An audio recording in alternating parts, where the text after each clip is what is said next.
Afternoon everybody, Grant Neal here again, at home again, another lockdown. Hope you're all keeping safe and hopefully this will be the last one of that. I want to talk to you today about something that I get asked all the time, especially when ball collecting, and it's how do you flick the ball up like that without having to pick down or bend down and pick it up and then hurt your back. So there's a few steps and a few factors that we have to be aware of in order to get this ball bouncing up nice and consistently, and then we can start to add some other skills in that later on.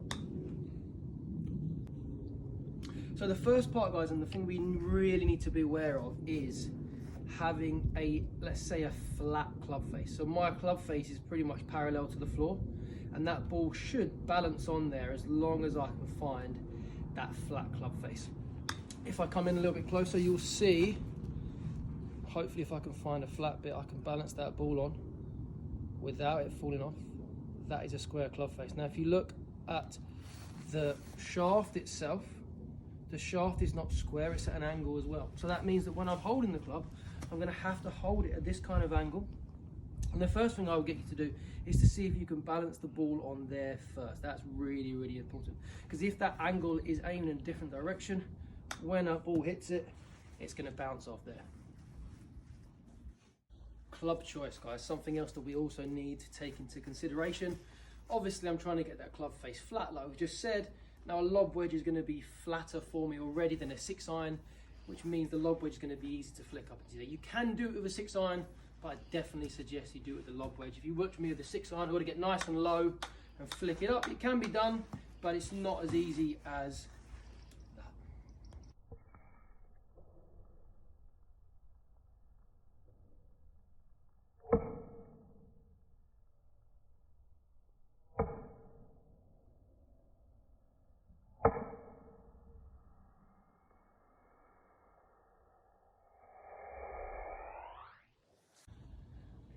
Second part, guys, and again, really, really important.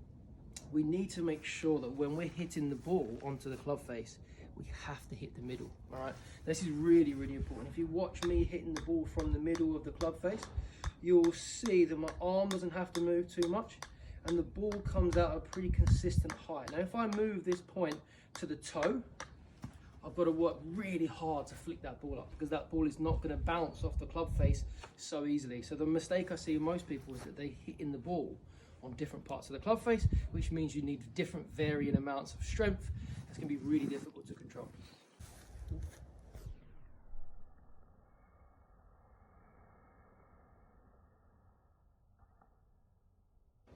Now the final part of the jigsaw, guys, is that this ball is on the ground. Now I can start with the ball in my hand and do that a little bit easier, but I need to get this ball from the ground up into my hands or into a bucket, wherever it is, okay? So to do that, I need to get my club underneath the ball and then flick it up in the air.